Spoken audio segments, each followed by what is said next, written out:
military capacity in the hands of rogue regimes and terrorist organizations is the most serious threat to mankind since the 1930s. If we let this genie out of the bottle today, our children may not be able to defend themselves tomorrow. We must prevent this nightmare. The world must act, and act now.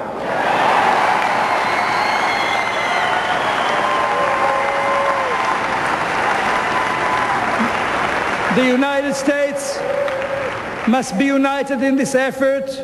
The world should unite behind the United States. The madness of feeding the Iranian regime's economy must end immediately. Take for example, Europe. Iran's trade with Europe is 33% of Iran's trade. Europe's trade with Iran is only 1% from Europe. Is it too much to ask from the Europeans to give up on less than 1% of the trade for the future of the world? Iran is importing almost 50% of their gasoline. Somebody is selling this gasoline. The nuclear scientists are driving every morning to work on imported gasoline. This madness must stop.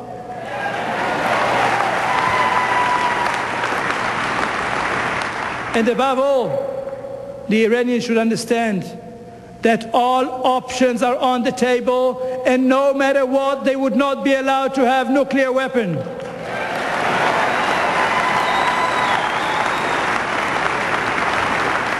Dear friends, the story of Israel is not only about threats and dangers.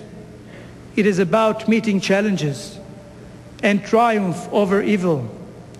Just look at what we have achieved over the last 100 years. Where were we 100 years ago? Scattered Jewish people, defenseless, weak, no state of Israel. Less than 70 years ago, the entire Jewish people was almost destroyed. And where are we today? We have a Jewish state in the Jewish land. We have a strong army. We have a vibrant democracy. We have a growing economy. And we have a promising future. This is the Israel you love so much. This is the Israel you care for so much. And this is the Israel that with your friendship and support will forever thrive.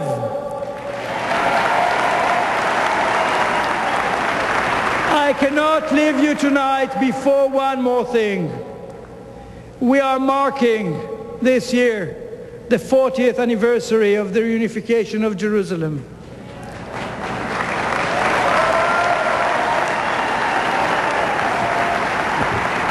I am, as you can see, old enough to remember the days of a divided Jerusalem, to remember the agony of not being able to get close to the heart of our hearts, to the old city, to the Western Wall, to watch our cemeteries and synagogue desecrated. I still remember praying for the day of united Jerusalem. I still remember the day of the war. And I still remember the joy of reunification.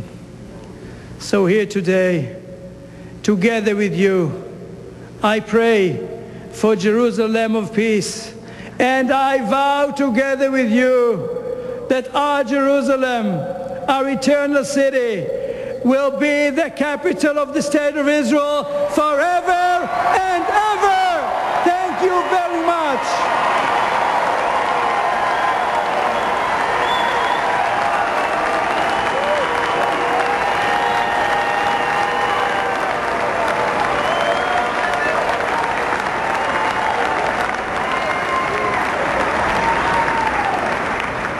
Thank you, Mr. Ambassador. Our next speaker is the former Prime Minister of Israel, Benjamin Netanyahu.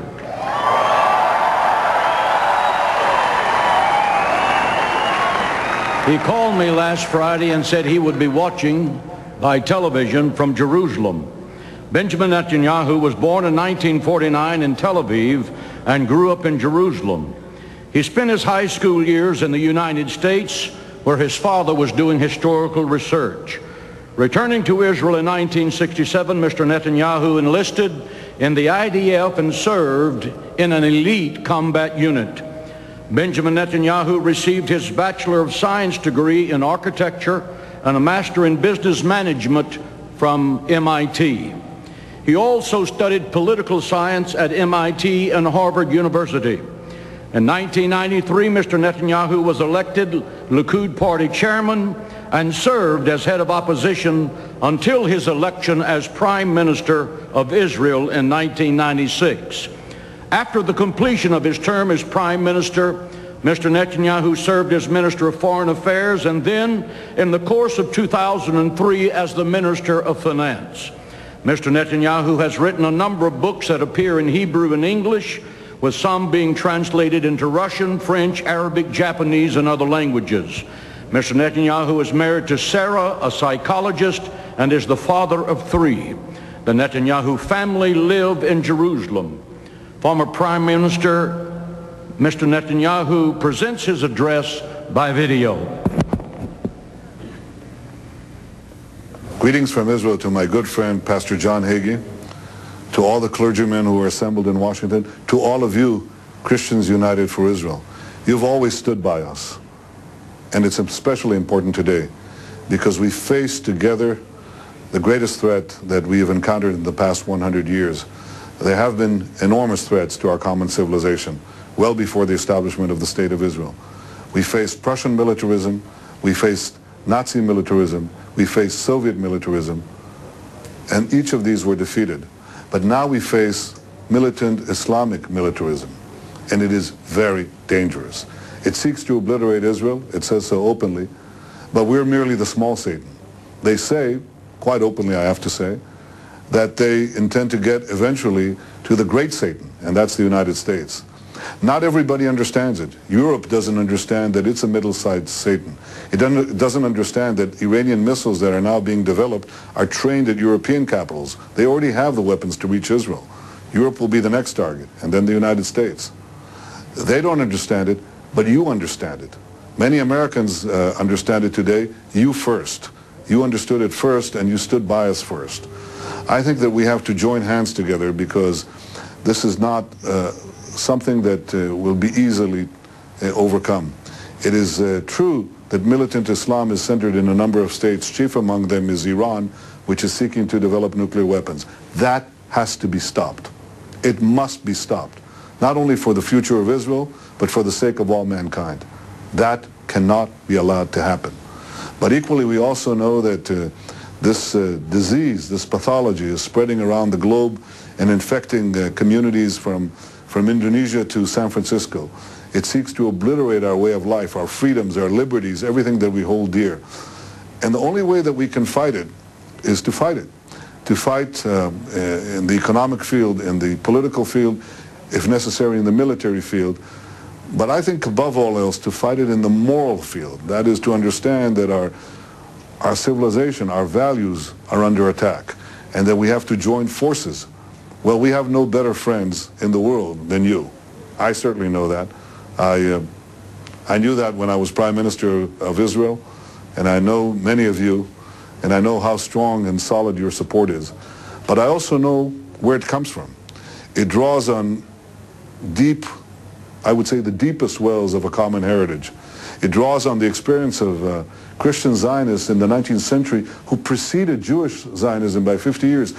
Clergymen went from the United States and from Britain to Israel, and they said, we want to see the return of the exiles to the Holy Land. We want to see biblical prophecy realized in our time.